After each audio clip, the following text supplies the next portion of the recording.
So you want to build a better world. You want to make a bigger impact. How do you do that? Which of the rules do you keep from the current system, and which of them do you throw away? Set healthy boundaries, they say. I say, don't set any extra boundaries, just respect the ones that are naturally there right now. Time is money, they say. I say, your greatest currency is your well being. And that comes from respecting, truly respecting and trusting your inner knowing. Rules, follow the rules, rules before people, they say. And I say, it's actually the other way around, because when we focus on well being, we focus on people. Here's a really good one: meditate to quiet the bunky mind, they say. And I say that when you really trust and respect your mind, it's amazing and breathtaking what it can do for you. So, who am I to make all these bold, radical, unconventional, controversial claims? I'm Deborah, and what I have as my qualifications, you could say, is my lived experience. It's having traveled the world and lived and exposed to many different cultures and many different perspectives, many different ways of living, and being able to see that not only is there no such thing as normal, there's no such thing as common sense, there's also no such thing as this is the way to do things. So whenever I hear someone talking, and I've been guilty of it in the past as well, trying to remove that language, sometimes I probably still do it. But whenever I hear something that says this is the way, and condemns anything completely, wholesale, I know that there's an issue. So whether the thing that it's condemning is racism, or it's condemning um, gender inequality, or it's condemning the mind and your thoughts, whatever it's condemning, already right there, we're creating a scenario that's not really going to take us in a healthy direction in the long run. Even in the short run, it may feel like we've gotten some wins. So you'll never hear me say things like anti-racist or anti anything. It's not because I'm okay with how racism is expressed often in the world, and I've experienced my fair share of it, but it's just because going against something or condemning something is part of the problem. Let me repeat that. Going against something or condemning something, it actually is the same approach as the thing itself. Racism is hatred towards a group of a different race, maybe a group of the same race. Anti-racism is hatred towards those who are racist. It's the group that are racist. And frankly, we all have racist parts inside of us. If we're human and we live on the planet Earth, somehow, whether it's hereditary or just culturally, we have some racist stuff that we've all absorbed. It's just a part of being human. It's not okay. I'm not saying it's great and how it manifests itself, but it's nothing that we need to shame, because we all carry all the things that we hate. We're ashamed, we try to shame and say it's wrong and it's bad. Somewhere inside of us, there's some version of that there, which is why we have so much fear towards it, right? And what do people do when they don't understand something or they're afraid of it? Is they attack it, they make it wrong. And then we keep perpetuating the same problems. So if we're going to change them, we need to start to recognize where those things that we hate outside of us are inside of us as well. Now, this isn't new. I'm not the first person to say this by any long shot.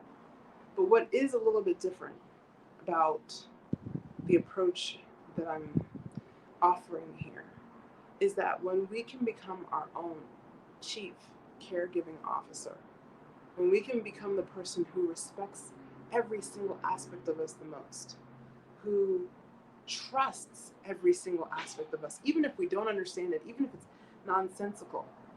When we can create trust within ourselves and we can respect even those things that we don't like about ourselves, the things we're embarrassed about, the things that we try to hide, what ends up happening is we end up, without meaning to, transforming everything about that thing that we were ashamed of or afraid of or whatever it might be. So being your own chief caregiving officer is really the boldest act that you can make in making the world different, bringing change into the world, creating transformation in the world. It always, and we've always known this, it starts with us, but not from a place of shoulding and shaming and guilting and pushing and efforting. It comes from a place of blessing, respecting, and embracing. And that's the piece that I don't see enough of. When I look at all these personal development and spiritual development things, there's always an aspect of managerial tendencies in there about how we need to use our willpower, or use discipline, or restraint, and all of those things are temporary in their effectiveness. They don't really actually work in the long term.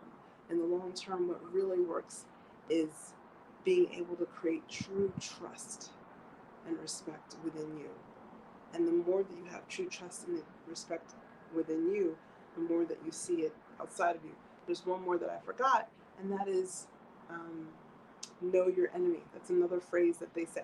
And I say the only way you will understand and experience that you have no enemies is if you have no enemies within.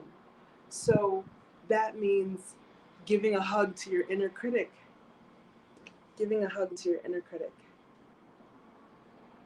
That means really listening to those mean voices inside of you, not listening to them to believe them, listening to them to really understand what the message is for you. There's a message that's got a pure and positive intent under all of those negative voices that we're always trying to drown out. And guess what? The more we try to drown them out, have you ever noticed that they just get louder, or they just wait until a moment when you're tired and then they pop up again? That's because you never really listened to them. There's a difference between believing something and really truly hearing it and listening to it. And this is part of what we do in conflict resolution with other people.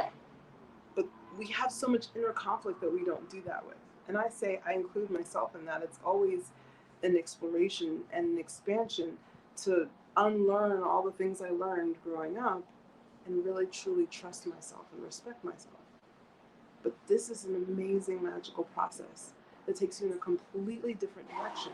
So it really doesn't matter. This is one of those things where it doesn't matter how much money you make. It doesn't matter what your title is. It doesn't matter how long you've been on this planet, how old you are.